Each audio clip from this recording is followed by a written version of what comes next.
दोस्तों नमस्कार। मैं डॉक्टर अनिल तनेजा। आज हम बात करेंगे ओमिक्रॉन इन्फेक्शन की।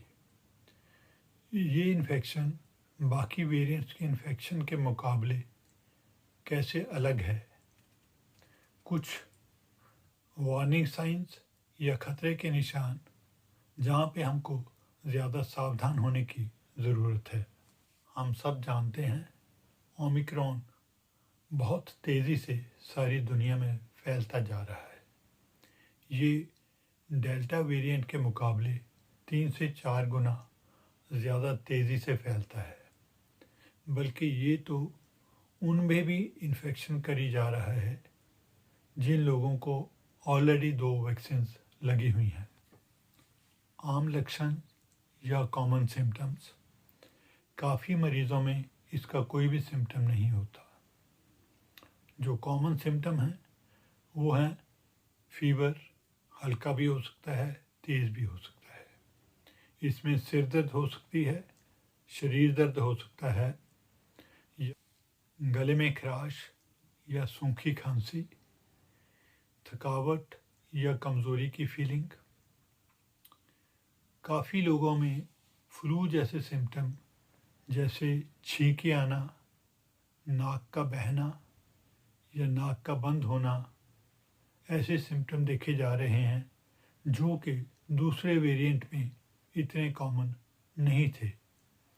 इसी तरह स्वाद का पता ना लगना या सूंघने की शक्ति का कम हो जाना, ये भी इसमें बहुत कम देखा जा रहा है, जो कि बाकी वेरिएंट्स की इन्फेक्शन में काफ़ी कॉमन था।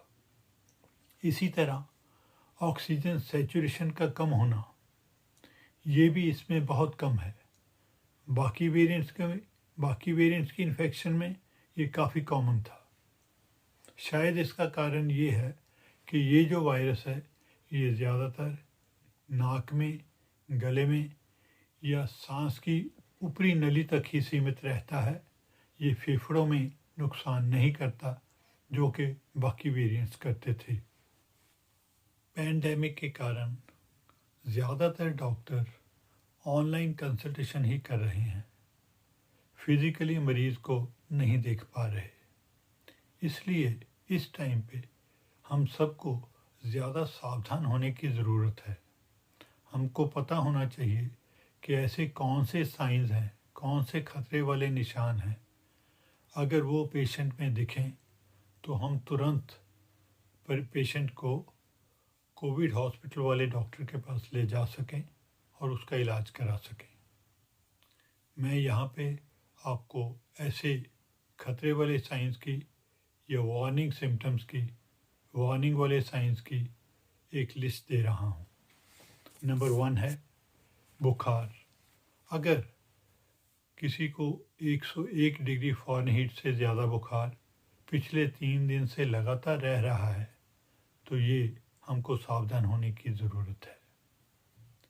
इसी तरह अगर मरीज़ का नब्ज़ 120 से ऊपर है, 120 प्रति मिनट से ऊपर चल रही है लगातार, तो भी हमको ज़्यादा सावधान होने की ज़रूरत है। नब्ज़ कैसे देखते हैं?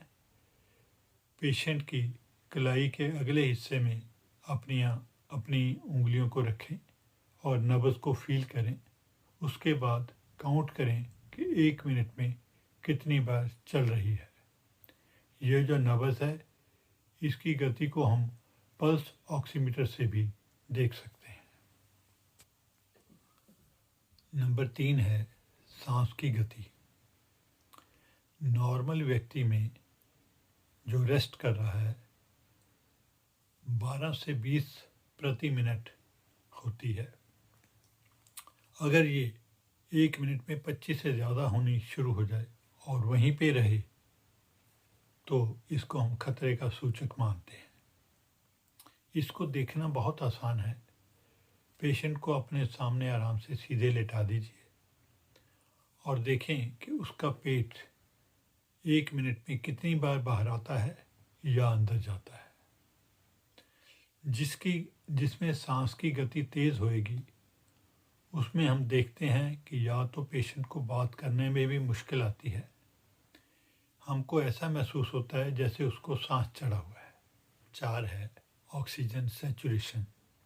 अगर मरीज की ऑक्सीजन सैचुरेशन 93% यानी 93% से कम है तो हमको ज़्यादा सावधान होने की ज़रूरत है। ऑक्सीजन सैचुरेशन हम पल्स ऑक्सीमीटर की सहायता से ही देख पाते हैं, लेकिन ये देखने के लिए हमको कुछ सावधानी की ज़रूरत है। जैसे कि पल्स ऑक्सीमीटर लगाने से पहले ये देखना ज़रूरी है कि जो मरीज़ है उसके हाथ या उंगलियां ज़्यादा ठंडी तो नहीं हैं, क्योंकि अगर हाथ या उंगलियां ज़्यादा ठंडी हैं उस पर ऑक्सीमीटर लगाएंगे तो उसकी जो रीडिंग है वो गलत होने के चांसेस बहुत हैं। इसलिए उससे पहले हमको उसको गर्म कर लेना चाहिए, चाहे हाथों के आपस में रगड़ के या हाथों को सेक कर या हाथों को कुछ देर के लिए कंबल या रजाई में रख के।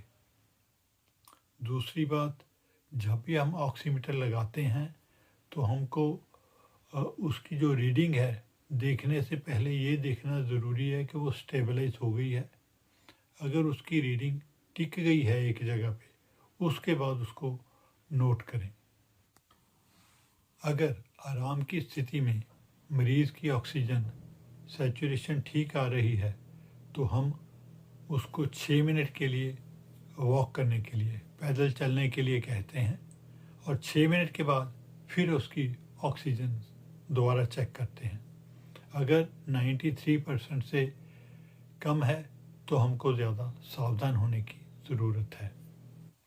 नंबर 5 है मेंटल कन्फ्यूजन या दिमागी परेशानी। अगर किसी मरीज़ में जैसे चक्कर से आ रहे हैं, वो बातों को भूल रहा है, रिश्तों को भूल रहा है या कुछ गलत बातें करता है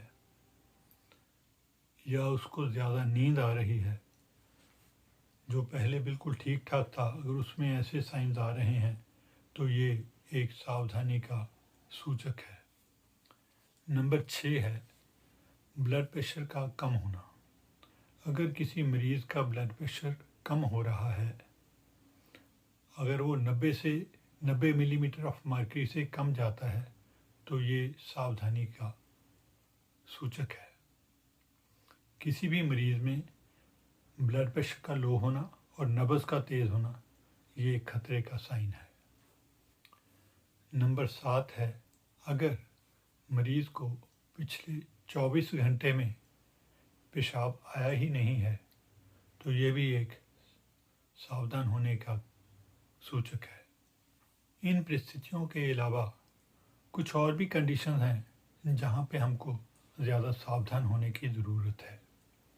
जैसे कि अगर किसी इंसान ने वैक्सीन नहीं लगवाई हुई और उसको ये इन्फेक्शन हो जाती है तो उसके लिए हमको ज़्यादा सावधान रहने की ज़रूरत होगी।